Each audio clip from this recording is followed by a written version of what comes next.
మట్టి వాసనలో మొలిచిన ప్రేమ part 3 and part 4. ఆటల్లోకి వచ్చిన ప్రేమ. సీతారాంపురం ఊరు ఏమీ జరగనట్లు తాను పనులో తాను ఉంది. కానీ కొన్ని చూపులు, కొన్ని మౌనాలు ఇప్పటికే కథ మారిపోయాయి. చెరువు ఒడ్డున ఒప్పుకోలు. ఆ రోజు సాయంత్రం చెరువు ఒడ్డున ఆకాశం ఎరుపెక్కింది. సీత నీటిని చూస్తూ నిలబడి ఉంది. అర్జున్ వెనక నుంచి వచ్చాడు. సీత అని పిలిచాడు. ఆమె తిరిగింది.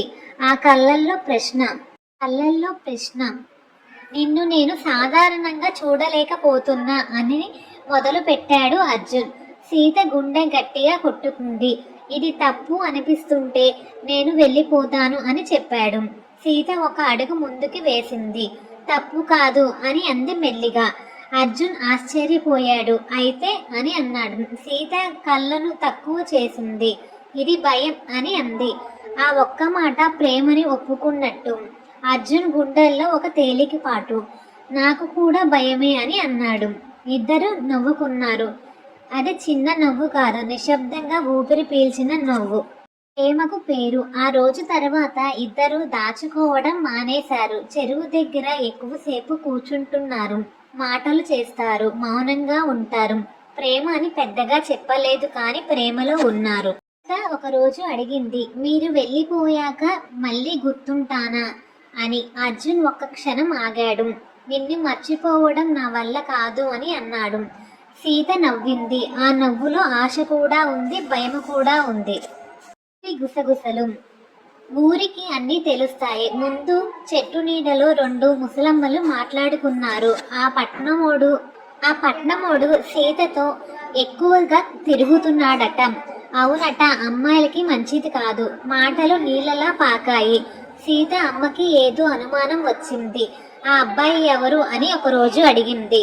ప్రాజెక్ట్ పని అని తక్కువ మాటల్లో చెప్పింది సీత. అమ్మ ఏమీ అనలేదు, కానీ చూపు మారింది. అర్జున్కి వచ్చిన కాల్. ఒక రాత్రి అర్జున్కి ఫోన్ వచ్చింది నగరం నుంచి. ప్రాజెక్ట్ త్వరగా పూర్తి చెయ్యాలి, నువ్వు వచ్చే నెలలో రిటర్న్ రావాలి అన్నారు. ఫోన్ కట్ అయింది. అర్జున్ కుర్చీలో కూర్చున్నాడు. వచ్చే నెల అంతేనా? అతను బయటకి వచ్చాడు. చీకట్లో సీత ఇల్లు కనిపిస్తుంది, కానీ అక్కడికి వెళ్ళలేకపోయాడు. సీతకు తెలిసిన నిజం. మరుసటి రోజు సీతకు తెలిసింది. ఊరిలో ఎవరో చెప్పారు, ఆ అబ్బాయి ఇంకో నెలలో వెళ్ళిపోతాడట. ఆ మాట ఆమె గుండెల్లో బలంగా పడింది. ఆ సాయంత్రం ఆమె చెరువు దగ్గరికి రాలేదు. అర్జున్ ఎదురు చూశాడు. సూర్యుడు ముగిసిపోయాడు. సీత రాలేదు. ఎదురు వెళ్ళిన ప్రశ్న. మరుసటి రోజు అర్జున్ సీత ఇంటికి వెళ్ళాడు. ఆమె బయట నిలబడి ఉంది. నిజమేనా అని అడిగింది సీత. అర్జున్ తల ఊపాడు. అయితే మనది ఏమిటి అని ప్రశ్నించింది.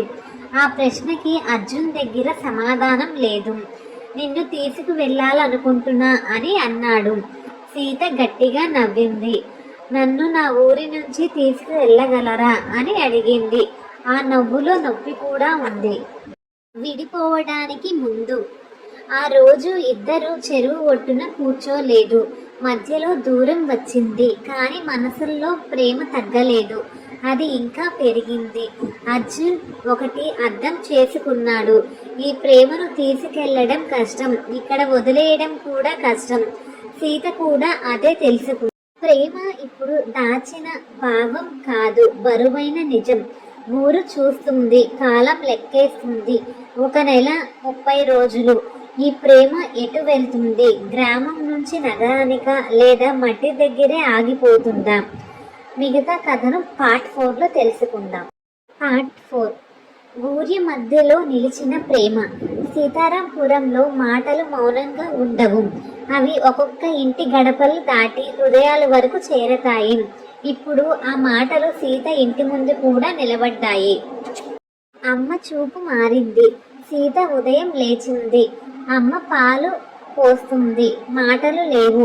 ఆ నిశ్శబ్దం సీతకు భయంగా అనిపించింది. అమ్మ అంది. అమ్మ తల తిప్పలేదు. నీ మీద ఊరిలో మాటలు వస్తున్నాయి అంది చివరికి. సీత గుండె ఒక్కసారిగా ఆగిపోయింది. ఏ మాటలు అని అడిగింది. నువ్వు ఆ పట్నం అబ్బాయితో ఎక్కువగా తిరుగుతున్నావట అంది అమ్మ. సీత ఏమీ మాట్లాడలేదు. అమ్మ కళ్ళల్లో కోపం లేదు, భయం ఉంది. అతను వెళ్ళిపోతాడు అంది అమ్మ. మౌనం. మనం ఇక్కడే ఉండాలి. ఆ మాట సీత మనసును రెండుగా చీల్చింది. నాన్న మాట. సాయంత్రం నాన్న వచ్చాడు. అమ్మ చెప్పింది, నాన్న ఎక్కువ మాట్లాడలేదు, కానీ మాట్లాడితే భారం ఉంటుంది సీత అని అన్నాడు. ఆమె ఎదురుగా నిలబడింది. మన ఊరు మనకి జీవితం ఇచ్చింది, నీకు ఇక్కడే భవిష్యత్తు అన్నాడు. నువ్వు చదువుకోలేదు కాబట్టి కాదు, నువ్వు మా కూతురు కాబట్టి అని అన్నాడు. ఆ మాటల్లో ప్రేమ ఉంది, కానీ సీతకి అది బంధంలాగా అనిపించింది.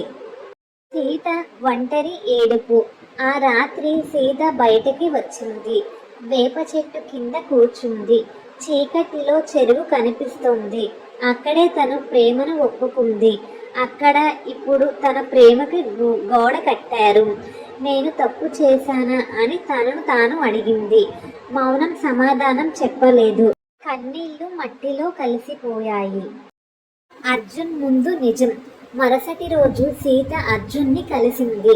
మన గురించి అమ్మా నాన్నకు తెలుసు అంది. అర్జున్ గుండె దిగిపోయింది. వాళ్ళు ఏమన్నారు అని అడిగాడు. నువ్వు వెళ్ళిపోతున్నారా అని అంది. అర్జున్ తల దించుకున్నాడు. నేను నిన్ను వదిలిపెట్టను అన్నాడు. సీత నవ్వింది. నువ్వు వెళ్లకుండా ఉండగలవా అని అడిగింది. అర్జున్ మౌనంగా ఉన్నాడు. ఆ మౌనం సమాధానమేనా? ఊరు పెద్ద మాటలు. ఒకరోజు ఊరి పెద్దలు సీతను నాన్నను పిలిచారు. అమ్మాయిని జాగ్రత్తగా చూసుకోండి అని అన్నారు. పట్నమోడు వెళ్ళిపోయాక ఆమె పేరు మిగిలికూడదు. ఆ మాటలు సీత చెవిలో పడలేదు, కానీ ఆ ప్రభావం ఆమె జీవితానికి తాకింది. ప్రేమ నిలబడే ప్రయత్నం. సాయంత్రం సీత అర్జున్ చెరువు ఒడ్డున కలిశారు. ఇప్పుడు చెరువు కూడా నిశ్శబ్దంగా ఉంది. మన ప్రేమ తప్పు కాదు అన్నాడు అర్జున్. కానీ మన పరిస్థితి కష్టం అంది సీత. అర్జున్ చేతిని పట్టుకున్నాడు. ఈసారి సీత వదిలేయలేదు. ఆ పట్టులో వీడ్కోలు లేదు, వినత ఉంది. సీత నిర్ణయం. ఆ రాత్రి సీత తల్లిదండ్రుల పక్కన పడుకుంది. అమ్మ ఊపిరి, నాన్న గురక, ఆ ఇంటి గోడలు, ఈ నేల, ఇవన్నీ తనవే. అర్జున్ ముఖం ముందుకి వచ్చింది. నేను ఎవరిని వదులుకోవాలి అని తనను తాను అడిగింది. సమాధానం లేదు, కానీ ఒక విషయం మాత్రం తెలుస్తుంది. ఏ నిర్ణయం తీసుకున్నా నొప్పి తప్పదు. భాగం 4 ముగింపు. ప్రేమ ఇప్పుడు ఇద్దరి మధ్య విషయం కాదు, ఊరి ముందు ప్రశ్న. కుటుంబం ఒకవైపు, ప్రేమ మరోవైపు. కాలం తగ్గుతోంది. అర్జున్ వెళ్ళే రోజు దగ్గర పడుతుంది. సీత ఏది ఎంచుకుంటుంది? తల్లిదండ్రుల మౌనం లేదా ప్రేమ యొక్క అజ్ఞాతం? మిగతా స్టోరీ పార్ట్ 5లో తెలుసుకుందాం.